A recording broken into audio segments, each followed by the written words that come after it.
Mais um Smells Like Futebol aqui no nosso canal no YouTube, também na nossa página no Facebook. Curta a nossa página, compartilhe, acione o sininho no YouTube para receber as notificações. Comente, sempre tem vídeo novo, comente. Dê sugestões de músicas, inclusive rolamos já aqui sugestões, deem mais sugestões pra gente rolar também por aqui. Sugestões de temas também, né? Temas e de músicas, porque o assunto é futebol, sempre com um bom rock and roll. E tem também nossa lista no Spotify, nossa playlist no Spotify. Tá muito legal já. Segue lá, mais de 40 músicas. 40 e tantas músicas. Hoje vamos falar a respeito da final do Campeonato Paulista. Aqui, ó, Corinthians e São Paulo. Deu um timão mais uma vez. Emocionante ponto, né?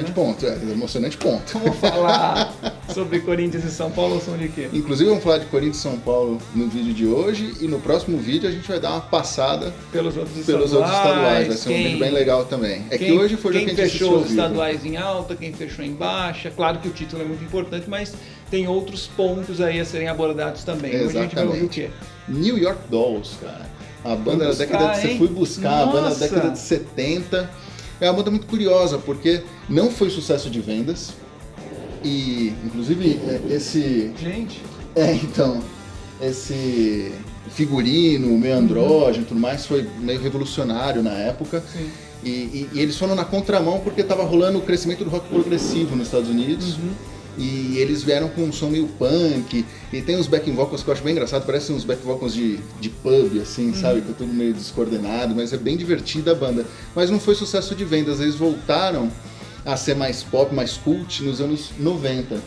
Mas essa banda... Depois de muito tempo. Exatamente, que aí virou... Porque o que acontece? Não tinha essa denominação, mas eles deram início ao punk.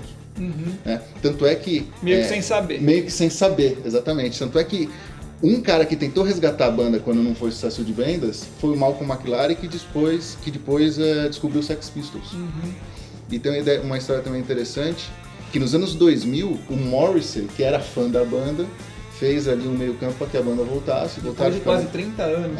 A banda voltou, ficaram mais uns 3, 4 anos e depois encerrou.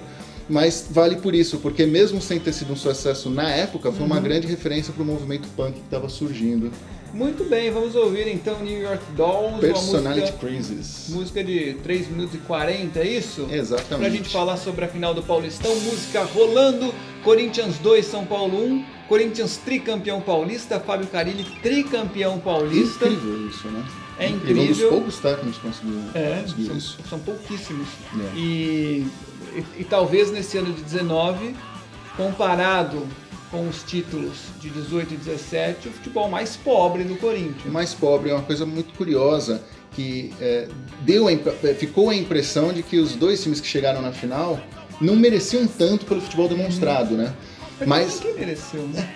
Talvez o Santos foi o que mais surpreendeu, tudo bem, mas também tomou essa Botafogo, que a gente até comentou aqui que tomaria umas pauladas, né? O São Paulo. O jogo que era para ter esmagado o Corinthians fez um gol só. Exato. Então, no campeonato que dizem que é o principal campeonato, o mais forte, ficou uma situação assim que ninguém mereceu muito, e aí o que mostra a força do Corinthians nos momentos decisivos, né?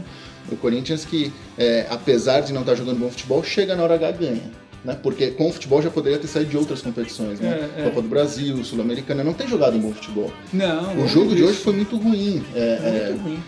Foi mais de 150 chutões no jogo entre São Paulo e Corinthians. Passes errados demais. 77 chutões entre lançamentos rebatidos do São Paulo e 74 do Corinthians. Então acho que o que fica de legal é que nos momentos decisivos o Corinthians, com esse DNA vencedor, consegue ir lá e ganhar do seu adversário. E meio que aos trancos e barrancos, porque é curioso, o Corinthians não pressionou o São Paulo do jeito que deveria, não perdeu gols. Né? O primeiro gol foi uma linha de passe de cabeça dentro da área, numa falha da defesa do São Paulo ou de qualquer outra defesa. Né? Nenhuma defesa pode tomar gol com linha de passe de cabeça dentro da área. Anthony foi um erro, 2 jogadores voltando de sair disparado foi outro erro. O gol do São Paulo foi um passe errado ali do Ralf também, num bate-rebate. Quem deu o passe pro Anthony foi o Ralf. O São Paulo também não criou. E aí o segundo gol do Corinthians, esse sim, uma bela jogada num passe do Sornosa, que é o meia do Corinthians, e deu um passe no jogo. Incrível isso, né? E foi o único momento de lucidez no jogo, né? O jogo foi muito ruim tecnicamente. Numa falha da zaga. Exatamente. Os dois zagueiros fecharam e deixaram o Love sozinho, mas isso acontece não tiver falha, é muito difícil que saia gol. E é um momento também que o São Paulo já estava desesperado tentando... Muito desmantelado o time, né? O São Paulo, por outro lado, completamente desmantelado, desfigurado, né? Já desde o início da partida, porque a falta de um centroavante já é complicada para qualquer time, ainda mais com um time em formação. E num jogo truncado como esse, né? Eu acredito que o São Paulo poderia ter sido um pouquinho mais ofensivo. Ele não tinha responsabilidade de jogar, a responsabilidade estava com o Corinthians. A responsabilidade de ganhar era do Corinthians. Mas dá para entender a escalação do Jusilei, dá para entender as mexidas do Cuca, principalmente depois das justificativas dele. Agora o Corinthians mostra que com esse DNA vencedor vem forte, mas precisa jogar mais futebol. A impressão que eu tenho, o Andrés depois do jogo disse que o Corinthians ainda está em formação e tal. Eu não vejo o Corinthians nessa formação. Eu vejo o São Paulo sim num time em formação, com um time em formação e com um time que tem potencial para que essa formação resulte num futebol melhor no decorrer do ano. No Corinthians, ao que me parece, o time já está meio pronto. O Corinthians é isso aí. Vieram muitos jogadores, mas o modelo de jogo permanece. Então, isso facilita o trabalho do Carille, né? É claro que já ter ganho um título no ano, apesar de ser paulista, dá uma tranquilidade. Lógico que sim. Então, pode jogar mais, deve jogar mais, mas queira ou não. Nossa, campeão, avisou que acabou a música. Ah, fim de papo, gente. Mas o Carille tá aí, vencedor. Parabéns, Corinthians.